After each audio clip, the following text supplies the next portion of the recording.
पंजाब में मतदान की तारीख को 14 फरवरी से आगे खिसकाकर 20 फरवरी कर दिया गया है और अब हरिद्वार के झबरेड़ा से बीजेपी विधायक देशराज करणवाल ने चुनाव आयोग को पत्र भेजा और रविदास जयंती के चलते उत्तराखंड में भी मतदान की तारीख को आगे बढ़ाने की मांग की है।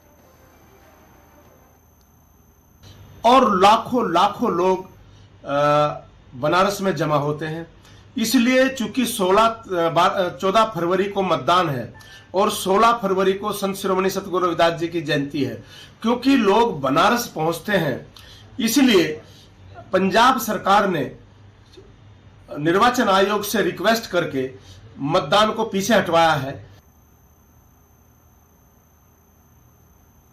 विधानसभा चुनावों की उल्टी गिनती शुरू हो गई है और दल बदल का खेल भी खूब जारी है। बीजेपी कांग्रेस एक दूसरे के नेताओं को दल में शामिल कर रहे हैं, तो नैनीताल में अब सरिता आर्य के बीजेपी में आने के बाद बगावती तेवर पार्टी के लिए चिंता बन सकता है।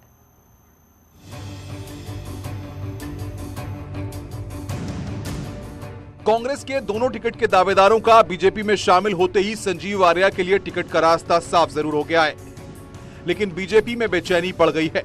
टिकट के दावेदार प्रकाश आर्य से लेकर दिनेश आर्य और मोहन पाल कश्मकश में हैं, तो कांग्रेस से आई सरिता टिकट पर अपना मजबूत दावा बता रही हैं। थोड़ा मतभेद होंगे, लेकिन मनभेद हमारे मनभेद नहीं है। हम लोग आपस में मिलजुल कर पार्टी को जिताने का काम करेंगे। होता ही है, पहले लोकतंत्र है, हर कोई टिकट मांगता है, फिर टिकट मिलने के बाद सब हम लोग एक होंगे, चाहे मैं हूँ चाहे और हमारे प्रत्याशी जो भी हैं, हम आपस में मिलकर पार्टी को जिताने का काम करेंगे। दरअसल सरिता आर्य का बीजेपी ज्वाइन करने की शर्त सिर्फ टिकट थी और 2 दिन पहले सरिता ने बीजेपी का दामन भी देहरादून में थाम लिया। बीजेपी में आते ही गदर मच गया। कार्यकर्ताओं को पिछले 5 सालों में संजीव आर्य द्वारा प्रताड़ित करने और वापस कांग्रेस में लौटने से नाराजगी है कि भारतीय जनता पार्टी का जो शीर्ष नेतृत्व है वो अपने मूल कार्यकर्ताओं पर ही भरोसा जताए और आज जैसे प्रत्येक व्यक्ति का यही कहना है कि दल बदलू को सबक सिखाना है, लेकिन अगर ये दल बदलू इसी ढंग से हमारे पार्टी में आकर के और टिकट की मांग करते रहेंगे तो यहाँ का जो बूथ का कार्यकर्ता है, जो आम कार्यकर्ता है, वो आपको हतोहिसत करेगा।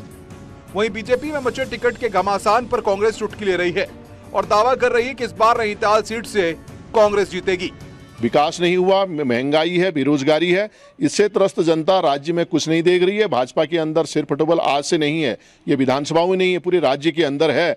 ये बात और है कि ये सड़क पर नहीं आई, लेकिन जनता को सब देख रही है। सिर फुटबॉल का ही कारण है कि 3-3 मुख्यमंत्री बदले गए और प्रत्येक विधानसभा में आज इसी तरह की लड़ाई है भारतीय जनता पार्टी में। बहरहाल कहते हैं धोखा खाकर सबक लिया जा सकता है, लेकिन संजीव आर्य के कांग्रेस में लौटने से भी बीजेपी सबक नहीं लेगी तो पार्टी में भगदड़ भी मच सकती है। ऐसे में पार्टी कैडर का भी नुकसान बीजेपी को नैनीताल में झेलना पड़ सकता है।